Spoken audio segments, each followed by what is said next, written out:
La femme était vêtue de pourpre et d'écarlate, et resplendissait d'or, de pierres précieuses et de perles.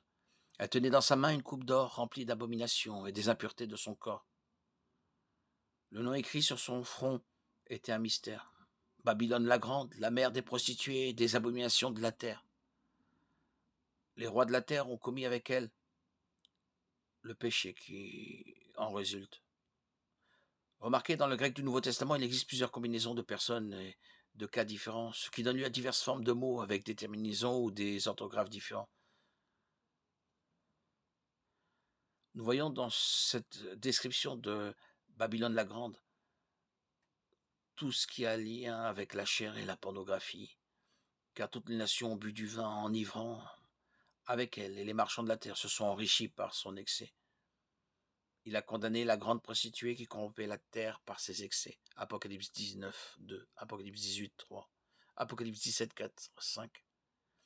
Cette condamnation de Babylone la Grande rappelle la condamnation de l'Ancien Testament d'Israël en tant que prostituée et épouse infidèle. Combien ton cœur est languissant pendant que tu commets toutes ces choses. Action d'une prostituée au visage effronté. Quand tu bâtissais ton sanctuaire au début de chaque rue et que tu établissais ton haut lieu sur chaque place, en méprisant l'argent, tu n'étais pas comme une prostituée, femme adultère qui prend des étrangers au lieu de son mari. Les hommes donnent des présents à toutes les prostituées, mais toi, tu donnes tes présents à tous tes amants pour les acheter et les amener à venir vers toi de partout pour tes prostitutions. Ainsi, tu te distingues de ces femmes qui se prostituent en ce sens que personne ne se prostitue comme toi, car tu donnes de l'argent et on ne te donne pas d'argent. Ainsi, tu te distingues.